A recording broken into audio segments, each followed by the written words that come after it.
그런 믿음을 오늘날 우리에게도 주시옵소서. 찬송가 384장 함께 찬송하도록 하겠습니다. 찬송가 384장입니다. 384장 함께 찬송하도록 하겠습니다. 나의 갈 길 나가도록 예수 인도하시니 내 주 안에 있는 긍휼 어찌 의심하리요. 믿음으로 사는 자는 하늘 위로 받겠네. 무슨 일을 만나든지 만사형통하리라. 무슨 일을 만나든지 만사형통하리라.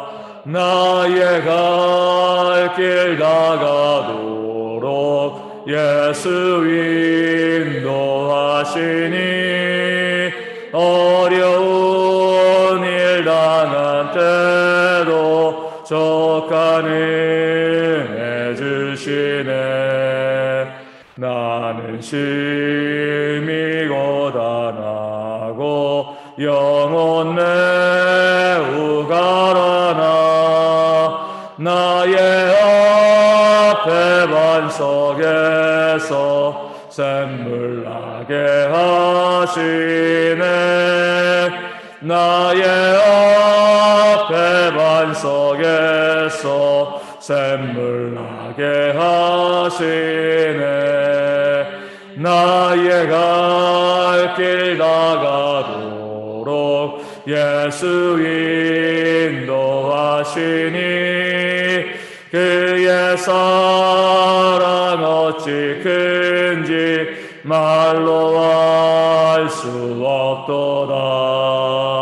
성령 감화 받은 영혼 하늘 날아갈 때에 영영 물을 나의 찬송 예수 인도하셨네.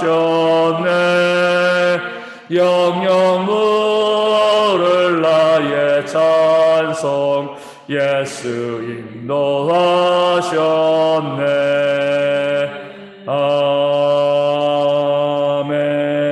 아멘. 사도신경을 우리의 신앙을 함께 고백합니다.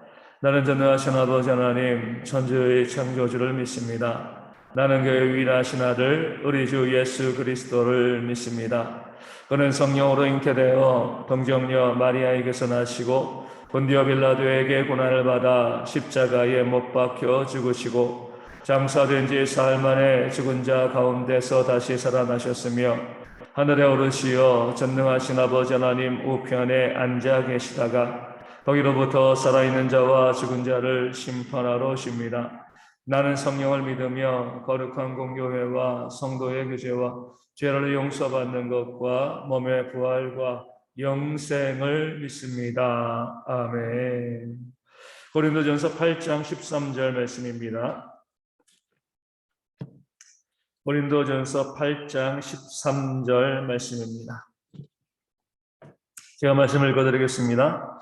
그러므로 만일 음식이 내 형제를 실족하게 한다면 나는 영원히 고기를 먹지 아니하여 내 형제를 실족하지 않게 하리라. 아멘. 8장의 결론이고요. 우리가 잘 알고 있는 말씀입니다. 그러므로 만일 음식이 내 형제를 실족하게 한다면, 음식은 고기죠. 우상제물 의미합니다. 그 음식을 먹는 것에 대한 자유가 사도 바울에게는 있었습니다. 얼마든지 그 자유를 누리는 그런 삶을 살고 있었던 거죠. 그런데 그 음식이, 그 고기 때문에 연약한 형제가, 믿음이 약한 형제가 혹시라도 실족하면 그 실족하는 형제의 연약한 믿음에 책임을 돌리지 않겠다는 거죠. 왜 믿음이 그것밖에 안 돼? 이렇게 그에게 책임 돌리지 않고 혹시 내가 내 자유를 누리는 것 때문에 내 신앙의 삶 때문에 내 형제가 혹시라도 실족하게 되어지는 일이 발생한다면 차라리 나는 뭐예요? 영원히 고기를 먹지 않겠다. 그 고기 먹는 게 뭐 큰 문제라고. 그 고기 먹고 우리가 먹어야만 사는 문제도 아니고요. 먹을 수도 있고 안 먹을 수도 있고, 물론 고기 좋아하는 사람일 수도 있고요. 그 맛을 아는 사람일 수도 있지만, 그거보다는요, 형제가 실족하느냐 실족하지 않느냐, 이것이 나에게 더욱더 중요하다는 겁니다.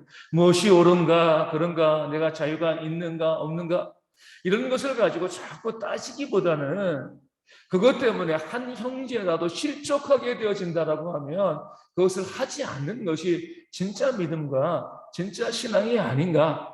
사도 바울이 이런 말씀을 우리 가운데 주고 있는 겁니다. 우리 가운데 도전하는 거죠. 우리가 믿음 생활할 때 가장 중요한 게 뭐예요? 가장 중요한 것은 무엇이 옳으냐 그르냐, 물론 따지는 것 중요하죠. 하지만 진리의 문제가 아니라고 하면 그 이상의 문제 가운데서 자유의 문제에 있어서는요, 내 자유 때문에 혹시 한 사람이라도 실족하게 되지 않을까 세밀히 살필 수 있는 그런 지혜가 우리 가운데 있어야 된다는 겁니다. 가끔 가다 보면 너무나 믿음이 좋다라고 이야기하고 또 신앙을 자랑하면서 남에게 상처되어지는 말들을 막 쏟아내는 분들이 있습니다. 뭐가 잘못돼서 옳은 말 하고 있는데, 내가 하고 싶은 거 막 하면서 다른 사람이 그로 인해서 얼마나 마음이 상하고 힘들고 또 어려워할까 전혀 고려하지 않는 그런 모습이 있습니다. 그렇게 하지 말라는 거죠. 바울은 이 말씀을 증거하면서 그에게 부어주신 우리 예수 그리스도의 놀라운 사랑을 한번 생각해 봤을 겁니다. 예수님께서는요, 바울을 위해서, 우리를 위해서 기꺼이 하늘의 모든 영광을 버리고 낮고 비천한 모습으로 이 땅 가운데 오셨습니다. 하나님께서 인간이 되어지신 것 자체가 고통받으시고 고난받으신 거죠. 그리고 율법에 순종하면서 사람의 성장의 과정을 거치셨습니다. 사역하시면서 많은 사람들에게 멸시와 또 조롱과 핍박을 받았고요.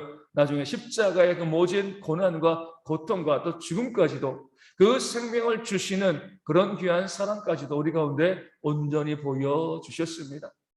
하나님께서는 자기 아들을 아끼지 아니하시고 우리 모두를 위해서 내어주셨다라고 성경이 말씀하고 있는 거죠. 예수님께서는요, 나를 구원하기 위해서, 나를 위해서, 이 부족하고 못난 나를 살리기 위해서 기꺼이 인간이 되시고 고통당하시고 십자가에 달려 죽으셨습니다. 생명을 아끼지 아니하신 거죠. 그렇게 나를 위해서, 가치 없는 나를 위해서 생명을 아끼지 아니하신 그 하나님을 우리가 안다라고 하면, 우리가 형제를 위해서 한번 양보해 주는 것, 내 자유를 좀 절제하는 것, 내가 하고 싶은 거 있어도 혹시 실족할까 봐 내가 하지 않는 것, 이것은요 아무것도 아닌 그런 헌신이 되어지는 것입니다. 생명을 주는 것과 내 자유를 조금 포기하는 것, 어떤 것이 더 쉬운 건가요?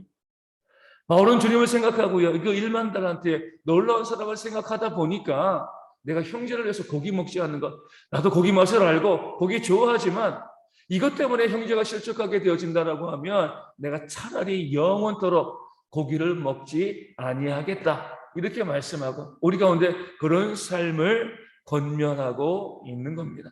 교회 가운데 보면은요, 조금 알고 있다고 하시는 분들이 말씀을 이용하고요, 자기의 신앙의 자유를 가지고 또 믿음이 연약한 자들, 또 다른 신앙을 갖고 있는 그런 성도들을 실족하고 또 넘어지게 하는 경우들이 참 많이 있습니다.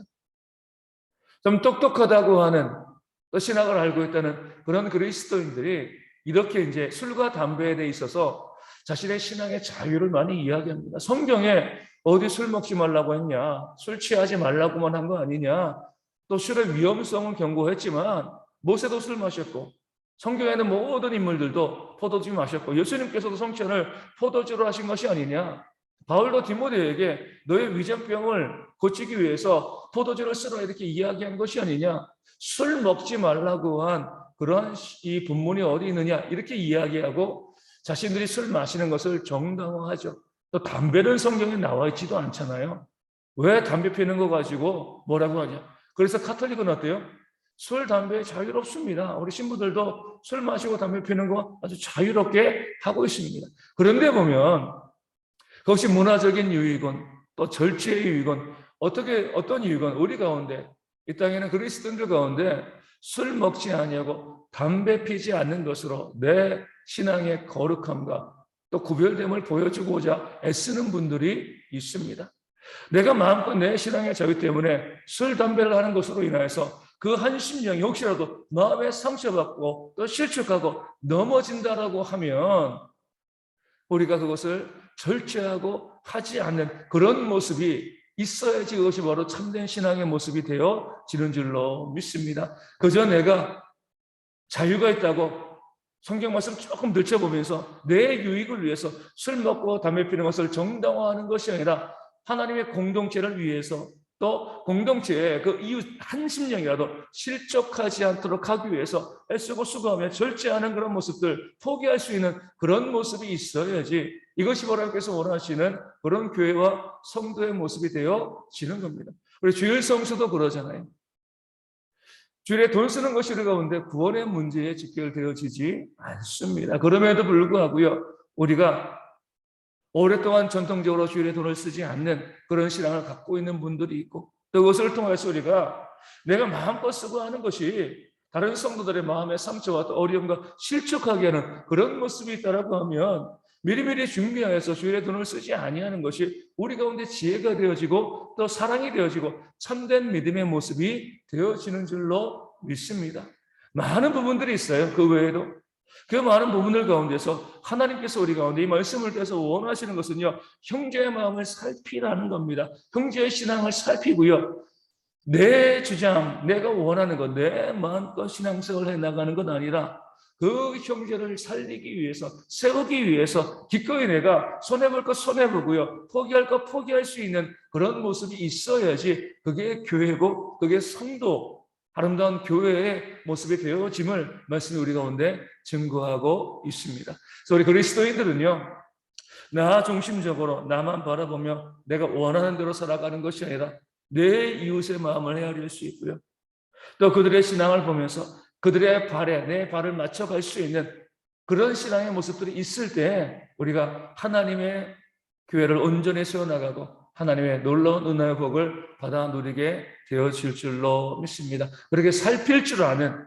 그런 신앙의 모습이 우리 가운데 있어서 서로 섬기고 서로 사랑하는 교회로 이 대형교회가 온전히 부흥할 수 있도록 위하여 기도하여 주시고요, 우리 가정에서도 우리 교회에서 우리 모든 성도들이 내 마음껏 내 중심적으로 이야기하고 말하고 행동하는 것이 아니라 우리 성도들의 마음을 살피고 또 그 성도들의 마음을 또 헤아릴 수 있는 그런 지혜로 말하고 행동할 수 있는 그런 교회가 되어질 수 있도록, 그래서 교회가 늘 화평하고 우리 가정도 하나님의 화평이 넘치는 그런 가정이 되어질 수 있도록 우리 함께 기도해 주시면 감사하겠습니다. 여전히 코로나 확진자들이 계속 있습니다. 이 어려움 가운데 이 질병 자체가 속히 사라질 수 있도록 기도하여 주시고요, 교회 가운데 감염자 발생하지 아니하도록 또 감염되신 분이나 또 아니면 이 감염 이후에 격리 끝나신 분들, 후유증 있는 분들 다 회복되어질 수 있도록 위하여 기도하여 주시고요, 우리 성도들이 여러 가지 또 육신의 질병과 또 삶의 문제, 가정의 경제 문제로 아파하고 힘들어하고 있습니다.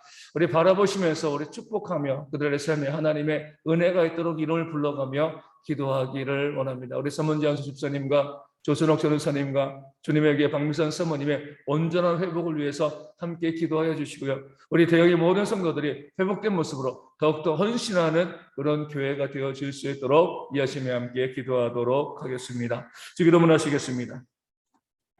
하늘에 계신 우리 아버지의 이름을 거룩하게 하시며 아버지의 나라가 오게 하시며 아버지의 뜻이 하늘에서와 같이 땅에서도 이루어지게 하소서. 오늘 우리에게 일용할 양식을 주시고 우리가 우리에게 잘못한 사람을 용서하여 준 것 같이 우리 죄를 용서하여 주시고 우리를 시험에 빠지지 않게 하시고 악에서 구하소서. 나라와 권능과 영광이 영원히 아버지의 것입니다. 아멘. 기도하겠습니다.